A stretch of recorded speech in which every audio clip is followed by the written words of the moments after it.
There you go. So anyway, we'll start off tonight. We're going to be, let me open my iPhone and share it. So are we supposed to double click something? No, you should be That, seeing my screen right oh, now. that's just you doing that. Yeah, Oh, that's me. You haven't done anything, Beverly. okay. Okay. Okay, so tonight we're going to talk about using the iCloud, and I'm going to go to the iCloud. Okay, what are you seeing, Janet? Your web browser. Are you Yes, seeing the it's iCloud? yes, it's your iCloud account, Joe. Okay, I signed in on the my browser to iCloud.com and went to my account. Yes. And once you do that, you'll see a lot of information, such as I've got here. Yours may be in a different order, because you can move these things around and change them. But what we're working on tonight is the iCloud and cropping your photos. So I'm going to go over to Photos, crash. Okay, I'm going to have to change it here.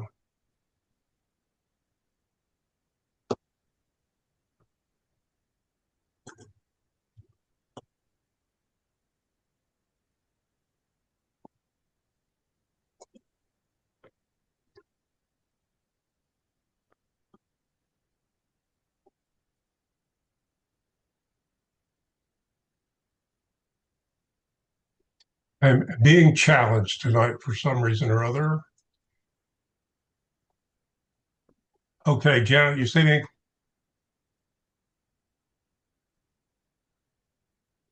I see your iPhone their search.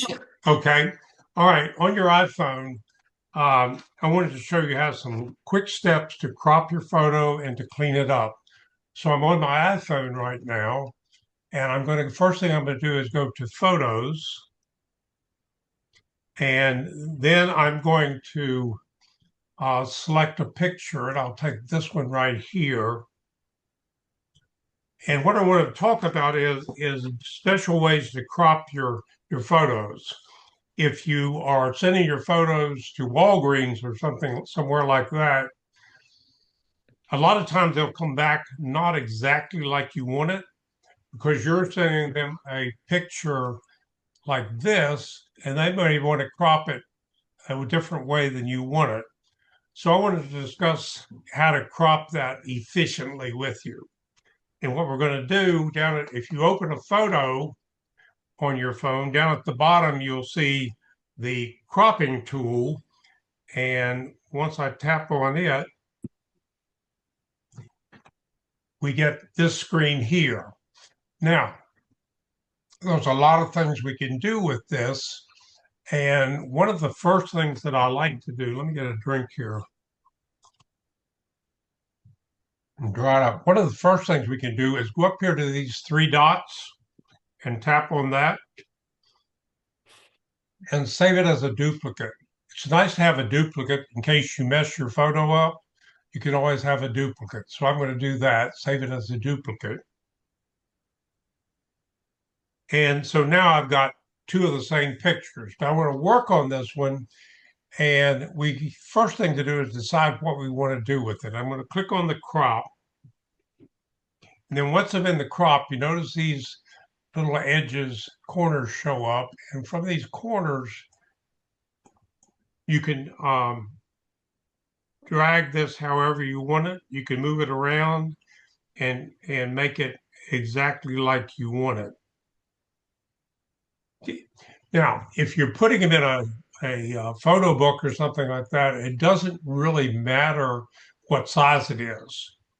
But if you're trying to do something like a 4x6 or a 5x7,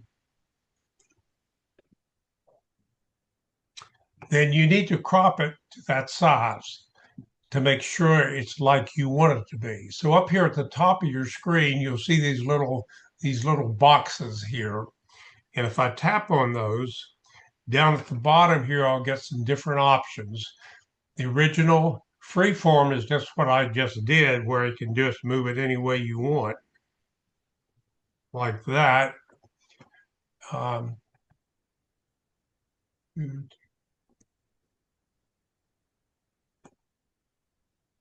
but up here, we also have square. Now, square is the photos that you're going to put on your social media, like if you're using uh, Pinterest or Facebook or something like that, then the pictures are cropped to a 1:1 ratio.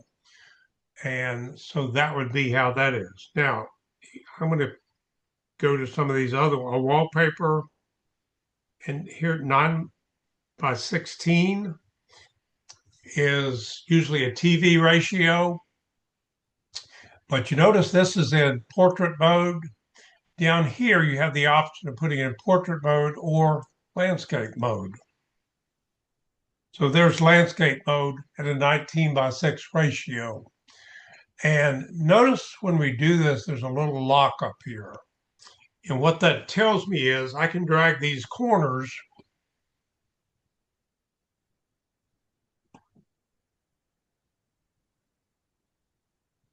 and it's still going to be the same ratio. So it'll still fit your paper the same way. Now down here at the bottom, also, we've got some other options. And these look a little strange because they've reduced them to common denominators. Like a 3:2 is actually 4:6, 6:10, 6:8, 5:7. So if you wanted, a lot of people do 4:6s. So I'm going to click on this one. And that's a 4:6 ratio right there. Now, if I wanted to emphasize the boat more, then I could take this corner and drag it up, drag this over like that. And that's still, if you send it to Walgreens or to your printer, it's going to come out exactly as a 4:6. So keep that in mind as ways to improve your picture and the presentation on that. And once you get finished here, then you go up here and tap on done. And then there's the picture as you have revised it from the original that was really big and far away. We couldn't see it. And this will come out exactly like you want it on a 4:6 piece of paper. Okay, any questions about that part of it? Okay, while we're in this, but I want to do some other things. I'm going to go back and edit this again. This is not what I planned tonight, but since I've got a little extra time, I'm going to fill some of these in. Here's my picture, and I've got a lot of ways that I can adjust the picture. I can brighten it, I can lighten it, darken it, I can change some of the colors, I can put filters on it. And one of the first things I like to try is this here, which is called the magic wand. And if I tap on the magic wand as you watch my picture, see how it fixed that up? It's using its computer sensor to figure out what it needs. If you like it, you're good to go. If you don't, you can go back to the original. I'm going to keep it like there. And then as I go down here under adjust, we're under adjust right now, we've got about, I don't know, 18 different tools across here. As I scan through them, brilliance, brightness, highlights. And I don't use too many of these just because there's a lot of stuff there, too much to work with for me. But under exposure, I can take the slider and watch my picture and adjust it to the brightness exposure that I want. And I'm set there. Then as you scroll down these, the other one I particularly like, you've got contrast, brightness, shadows, black point, and then I like the saturation tool because once I'm under there, then I can drag the slider and I can make it darker or increase the saturation. You see how those colors are really popping up now. A little bit too much there. So find where you like it, and then you can adjust your picture like that. So that's one of the neat little tools. The next thing I wanted to talk about, I'm going to get a different picture here.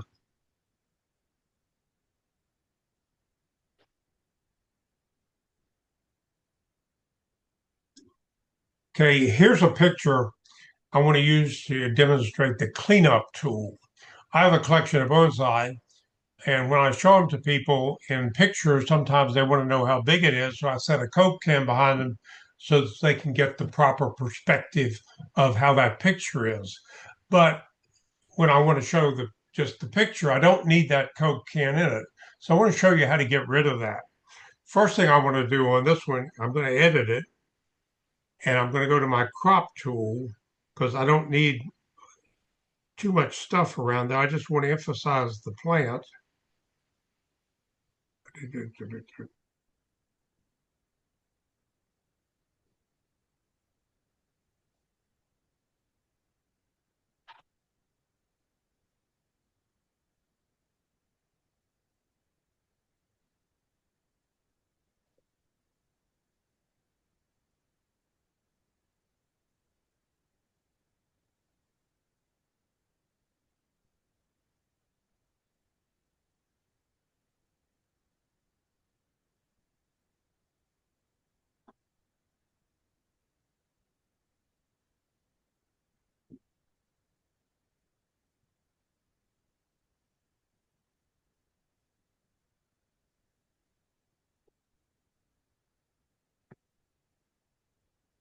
Okay, so I like that, but I want to get rid of the Coke can.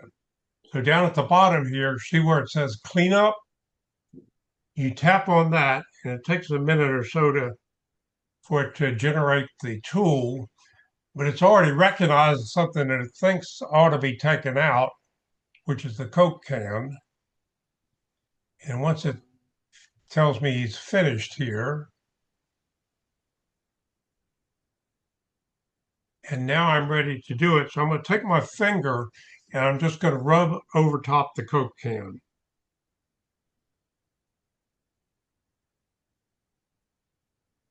Bam, it is gone. That's a really neat tool. If you got somebody walking across your photo or there's a sign there you might want to get rid of, it's a neat way to get rid of some stuff. Let me see if I can get rid of this one. How's that? That works really well and make your pictures look more professional. So for tonight, we've cropped them to the right size and we've taken out any debris that may be impacting our picture. So any questions on that? Okay. So Joe, there's a question in chat. Okay. You want to tell me what it is, or I got to go look for it? Oh, here it is. Oh, this has to be a 15 Pro. The question was someone couldn't find it on their iPhone 15. Some of these tools have to be on a 15 Pro or above. Oh. So I guess it's time to buy a new phone. All right, let me stop sharing.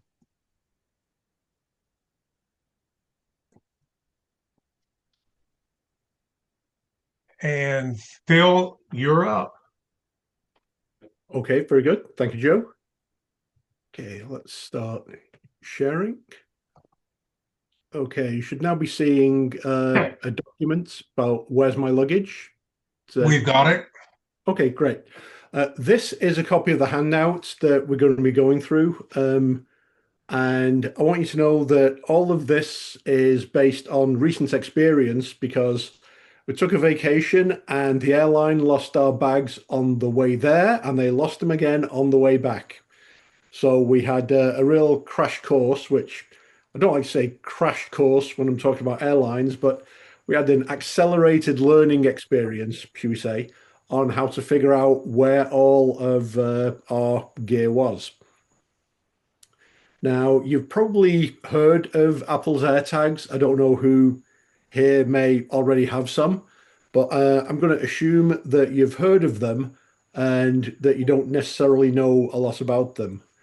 So, what they look like is they're little round discs. They're about the size of a quarter, about the thickness of 2 quarters.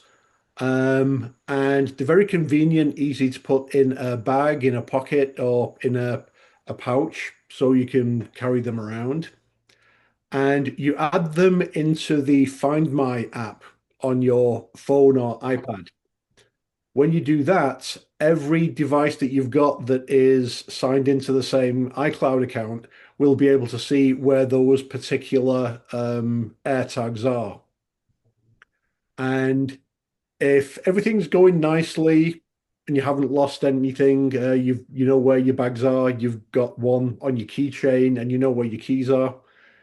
You don't really need to use a lot of the functionality that they offer, but when things start to go bad, they turn out to be really, really useful. And the first thing I want to mention is not only can you see where your things are, you can share the location of each AirTag with somebody else. So, for instance, last year for Christmas, I bought a 4-pack from Amazon, and I've got 2 in my phone, and I gave my wife 2 of them. She's got them in her phone, and depending on what our kids are doing, right now my AirTags are with my son, so I don't need to uninstall them and have him install them on his phone. I can just share them with him temporarily. So he's got the actual AirTags, so he knows where his bags are. Just so happens that I can see where they are too. And when he brings them back and gives me the AirTags back, I'll turn the sharing off and he won't be able to see them again, but I will. And similarly for my wife, she's shared her AirTags with me while we're on vacation, so I could see all 4 of them, but 2 of them I was the owner of, and 2 of them I was being shared with because they were her AirTags. So there's a lot of flexibility on who you allow to see the location of the tags. And you keep it under your control. You can always see where your AirTags are, and you can control who you're sharing the location of others with. And likewise, they can share their AirTags with you. As I said, that's great while you've still got all of your gear and you know where things are. But when things start to get lost, that's when these get to be really, really useful. And in the example of lost luggage, you can say, okay, I'm in the baggage claim. My bags aren't. Let's go talk to the guy at the airline. He'll say, well, yeah, okay, we can see that they've scanned the barcode, because when you check your bags in, they'll put a label on it with a barcode. And every time the airline has your bag go through one of their checkpoints, they'll scan it. So they'll be able to tell you where it was the last time it was scanned. But that doesn't tell you where it is right now. So once you say, right, my bags are lost, you can mark your AirTags as lost. And that opens up a whole world of opportunities for finding them, because all of the Apple devices out there, all the iPhones and the iPads, they form a huge, very detailed Find My network. And once an AirTag is marked as lost, they all start looking for it. And if somebody doesn't have to do it deliberately, if somebody with an iPhone just happens to go buy it, and the Bluetooth in their phone talks to the Bluetooth in the AirTag and says, hey, you're lost, I'm going to tell the owner where you are. Somehow, magically, Apple has a way of taking the information from some person who doesn't even know that they found my bag and they relay it back to me with what the location is. And that then lets you look at it in the Find My app, and there's three pictures here. I said that we had an episode where our bags were lost on the way out and on the way back. This is on the way back.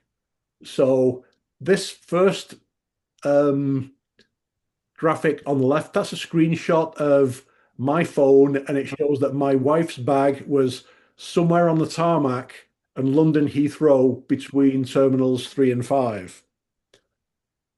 A little bit later, when we started to see the bags were getting closer, the one in the middle here, this is when the bag was in Charlotte, which was on our way back.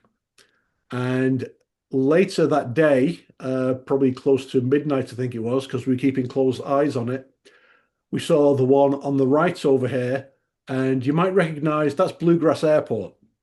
So as we were able to see the location, because other people's devices were in proximity of our AirTags, it would update us on where they are.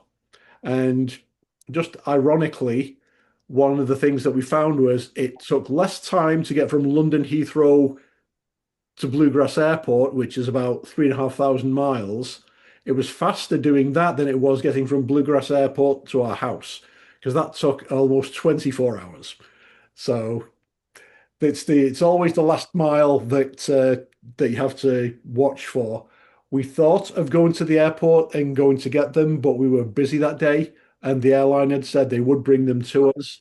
And I guess they had to collect the number of bags and have a delivery driver run them out across town. But they were eventually delivered to our doorstep, and we had our bags back.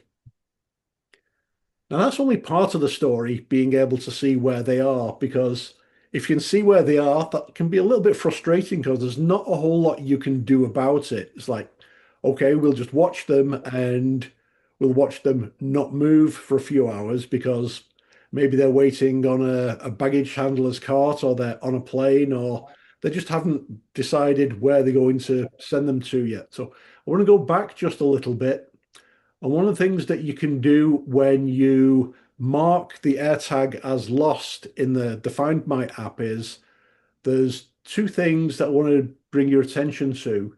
There's one, it's notify when found, and that will give you a notification that someone's Apple device, probably an iPhone, has gone by your AirTag and said, okay, here's the location. This is where I was when I was very close to this particular tag. And it'll give me a notification that, yep, it's been found. So that's a great weight off your mind, knowing that it's actually been found and you can then see where it is. And the second one is notify when left behind. This is useful if you just walk away from it. If you've got a bag and you're trying to get to your connection, and I don't know, maybe you just put your bag down and you walk away from it, it will give you a notification that, hey, you left your AirTag behind. So you haven't lost it yet in that scenario, but you're doing your best to lose it. Once you're told that you left it behind, you can turn right around and go get your bag. So you don't actually get separated from it for any real length of time. Now that's a great convenience, but let's say the bag has actually been checked and the airline has sent it to the wrong airport. We found that our bags, they actually went to, for a while, they were in South Bend, Indiana, which certainly was not on our itinerary. So we just had to wait for the airline to get on the case and deliver them to us. But what we could have done there is there's another option here for a lost AirTag, and it's share item location. If you turn that on, it will have your iPhone generate a link that you can copy and paste into an email, or even into an airline's lost luggage claim system. And it will allow anyone with a web browser to temporarily look at the location of your bag with the AirTag in it. We found out that we were traveling with United Airlines this time. We found out that when you make a claim to say your bag is lost, they want you to make the claim online because they have a field that you can paste that link into so that when they go looking for the bag, rather than having to look through, I don't know how many hundreds of bags that they've got hidden in the depths of the airport behind the check-in counter amongst all the conveyors, they can actually see where your bag is when they're looking for it to try and get it back on its journey back to you. And that's very, very useful. It is only temporary. That link expires for a while. So even if you don't delete it from their app, it'll just stop working after a while. So it's not like the airline always knows where your AirTags are. They just temporarily have access to its information and its location so that they can get it on its way back to you. That's something that we found very, very useful. So that's a couple of things on how AirTags can be useful for you. But there's another thing that before I wrap up, I want to talk to you about, and that is you can actually use it to find it while it's close to you. If you ever lost your keys and you just can't find them, and you say, I know they're here somewhere, but I'll be darned if I can find them. And I can't go anywhere because they've got my car keys, got my house keys. I just do not know where they are. What you can do is another feature of the Find My app is you can say, show me where my AirTag is. And as long as your phone and AirTag are within Bluetooth range of each other, which is something like 30 feet, the graphic I've got on the left here, it says you're connected. And in this example, it was 23 feet away. So I could walk around the house, go upstairs, downstairs, go from room to room, and it would tell me if that distance was getting larger or smaller. So I could tell when I was getting closer to it. And then when I started to get very close, one of the fancy special Apple chips that they have inside the AirTag, it would give you this graphic on the right, and it'll give you an actual arrow that points you in the direction of where it is. And in this one, it was like 9 feet to my right. So I could follow the direction it was giving me until I was right on top of it. And when it's within 2 to 3 feet, it will turn green and say, okay, you're there. And then you can actually make it play a sound.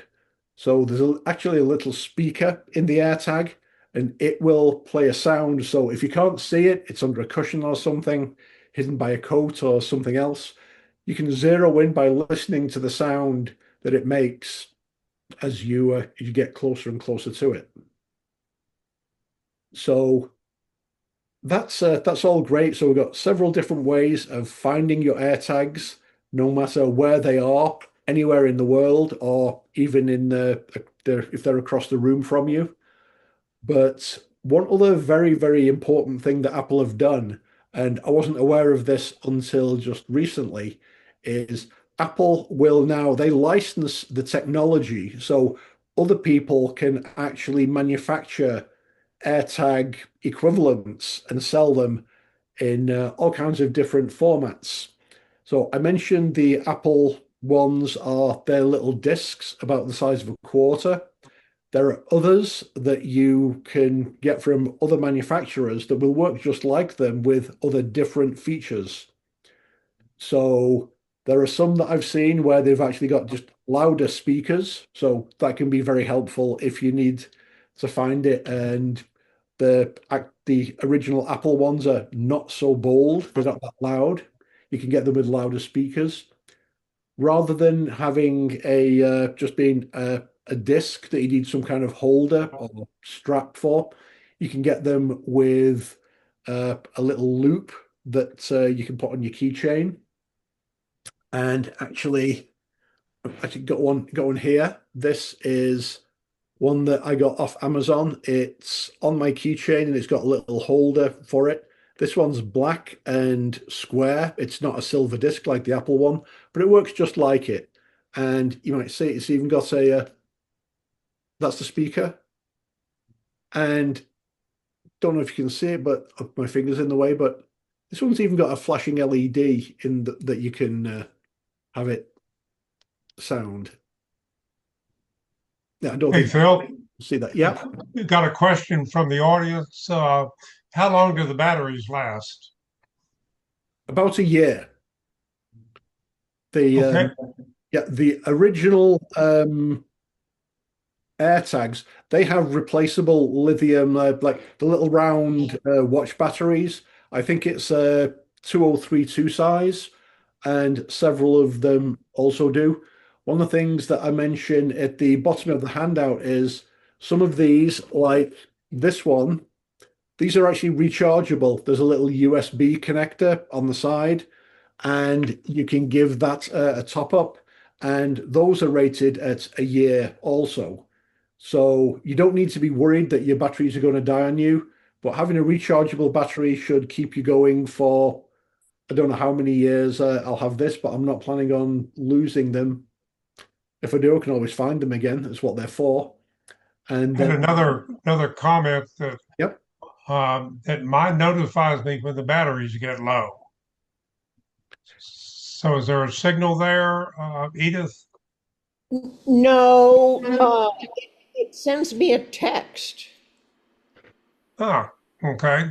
I don't know if I turned it on because I've had the AirTags for years, but I do know that it'll tell me that the one in your purse's battery is low, and that's very convenient. Find that in the settings or something, it's good to turn that on, but mine just notifies me, and it's great. And I Yeah. change. Yep, that's very good information because the last thing you want is an AirTag with a dead battery that's not going to work, and again, your luggage. So Here's another comment from chat is, I have one on my cat. So that's a good way to find out where your cat is. yep, that is true. I'm actually planning on giving a set of 4 to my son for his next birthday because he's got a cat and he's constantly saying, "My cat got out, I can't find it." This will help him keep tabs on the kitty. All right. Yeah. And then the last one I want to mention is you can always also buy them credit card sized. They're very flat and thin, and you can keep them in your billfold rather than in your purse. And you put them in with your credit cards, and it will operate just the same as any other AirTag, but it's in a format that's very convenient for carrying with you in wherever you keep your credit cards, because you certainly don't want to lose them either. Um, Going back to the point about the batteries, if you've got the replaceable lithium batteries, I forget exactly how, but they do just pop open and you can pop the old battery out, put a new one back in, and you're off to the races again. So, unlike a lot of devices these days, they do have replaceable batteries. Some of the third-party ones come with rechargeable batteries. So, not having your AirTags die seems to be something that they put a lot of thought into, and they really don't want to have that happen. Okay, thank you, Phil. Any other questions from the audience? Either chat or comment? All right. I have a question. How do you? I missed how he where he pushed a button to say luggage is lost. You know. Yeah, that is in the Find My app. Okay. In the app, you'll see. Let's see. Yeah, I'm not showing it here. This middle one says the item is marked as lost. In the app itself, you get your people, device, and these are what they regard as items. So Yes. add them as an item, and that's you'll see a listing of them. You can change the names so it's something that you remember, like car keys or keychain or something of such, wife's carry case, whatever it might be, you carry on your backpack. And then when you add them into the items list, then that is where you'll do all of the manipulation if you need to mark them as lost. You tap on a particular device and then the option of notify when lost and all of the other things that are in the, let's see, yes, in this first page. If it's a lost AirTag, you can have people who come by it see your contact info. Oh, I neglected to mention that. Yet when people go close to a lost AirTag, they will be notified of any information that you want to give them, like a phone number, so they could send you a text maybe to say, hey, found your case or found your AirTag or your wallet. In addition to the share your location and also the notifications of notify when found or when left behind. So I find these very useful. I didn't have a great appreciation of how much functionality they brought until I needed it. Before that, it was just like, oh yeah, sure, it's something I'll just see where my keychain is, and I'll know where my bag is, and that'll be the end of it. I didn't realize what the depth of what they could do for you to get your bags back when they are lost. And that is a really great help. And just to wrap up, you probably all know that Apple are proud of their products, so they charge accordingly. A lot of these third-party AirTags that are now out there on Amazon, they're about a third to a quarter the price of Apple's. I bought a 4-pack from Amazon, and I think I paid $10 per AirTag instead of $100 for a pack of 4 from Apple. So they've become very, very much more affordable than the Apple ones, and they work just as well. And so I'd recommend if you're going to travel, you might choose to invest in a few for your backpack, your carry-on, and especially checked luggage, because that's what you're going to be separated from the most, and that's what you're most likely to not get at the baggage claim if they do misplace your bags. Got another question in chat. And it is, can only the owner make those changes to the AirTag? Not just the owner and anybody that it's shared with. So Okay. I gave the example of I've loaned a couple to my son because he's on a vacation right now. He can mark them as lost. I can mark them as lost. When he gives them back and I turn the sharing off, he won't have access to that anymore. But I will still have it because I'm the owner. I have Good. another comment.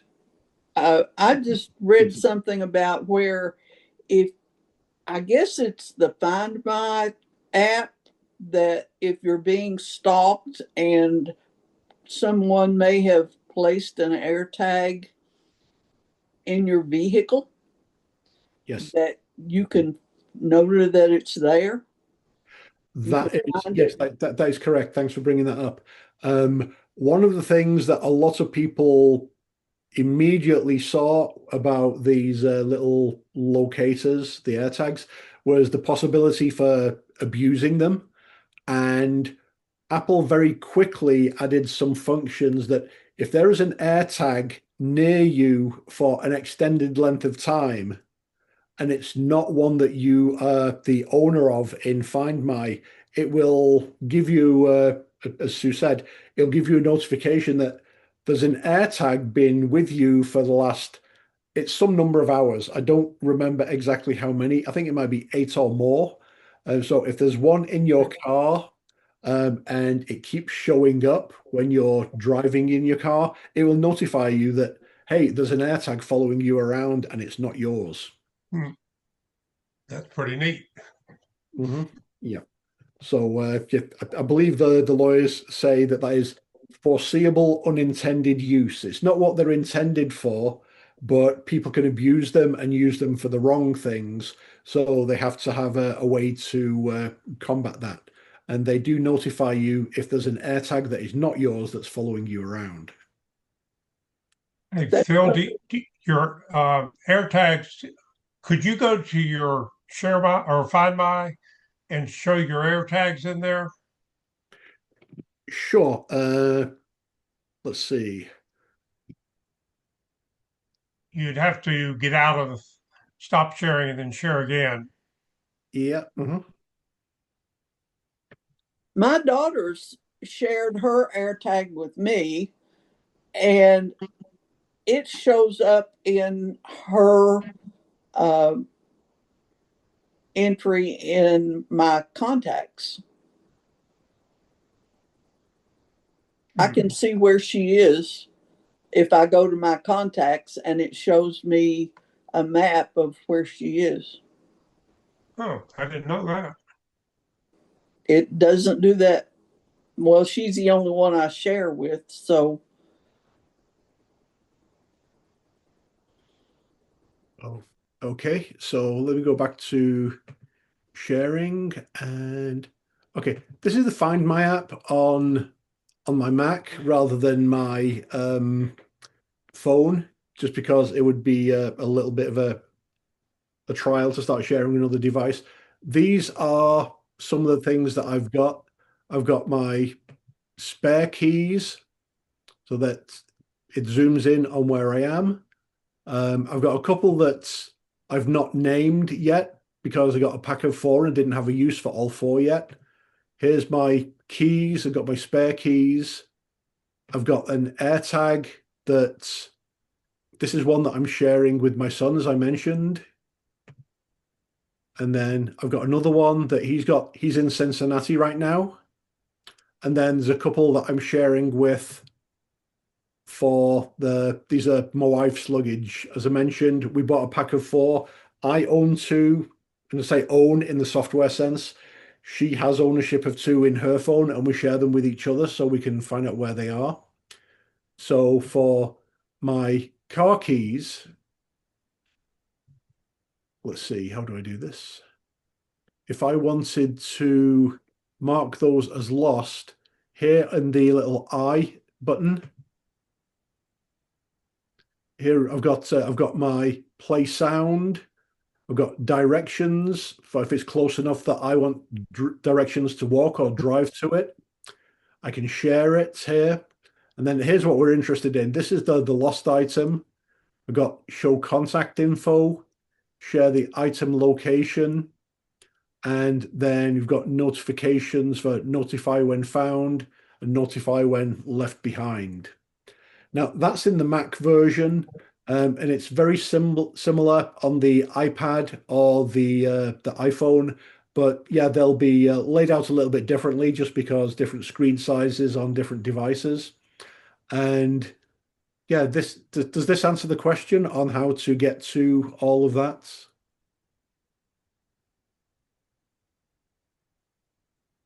I have one hidden in my car.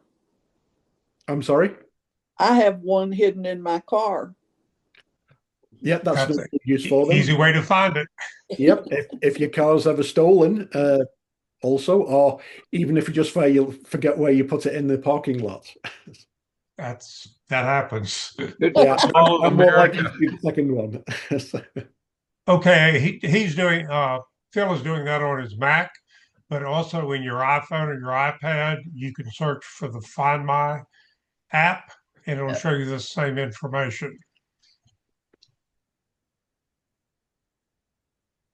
Okay, any other questions? Anything else, Phil? No, I think that's about it. Again, these are very useful. They've become a lot more affordable now. They're not only Apple, and I recommend them. And Sue, thank you for your comment. You've Oh, obviously been using it. Yeah, we had some good questions there. Thanks very much, everyone. Okay, you can stop sharing now. And everybody, if you go to the chat, you'll find all the handouts for today. If you didn't get them earlier, click on chat. And once you click on chat, you will find the handouts and you click on it and click on the ones you want and download them to your computer. So let's see, Phil, what are you doing next month? Next month, I'm going to be starting a series on the health app. There's a lot you can do with Apple devices to gather information on how you're doing physically, in terms of, how many steps do you take? If you've got an Apple Watch, you can check your heartbeat. If you've got other devices like say, a blood pressure monitor, you can gather all that information together into the health app on an iPad or an iPhone. I'm going to start talking about several of those things over the next few months. So this will be a series, and it's a very good way of gathering information and just checking in on how well you're doing. Like I said, medically or just physically, how much exercise you're getting, and if you want to keep meeting your exercise goals, like if it's 10,000 steps a day or 5,000, however many it might be, or whatever else it might be to get you to the gym and get you to exercise some more. Another thing that's pretty handy about that, Phil, is you can hook it up or connect to certain medical facilities. For example, I go to VA for some things, and VA syncs with the health app. So I've got Yep. that information there handy too. Yep, that is very true, and that not only the VA but several medical providers will also allow you to pull your records if you've already got online access through a web portal or their website. It will let you download your information and your history into the health app, so you can see how you've been doing and look at long-term data and look at trends for how you're doing. Okay, and then for my session next month, I'll be doing working on the iCloud and how to create albums and put photos in them from the iCloud. You can do it from your phone or from your iPad, but when you're in the cloud, you get a much bigger screen. It's a little easier to see, a little easier to operate. So stay tuned for that. Any other questions? Well, don't forget to go to the chat if you want to download those. And also, if there's any particular items that you would like us to address, go ahead and send it to me or Brookie or Phil, and we'll try to incorporate it into our programs. And with that, thank you all for coming tonight.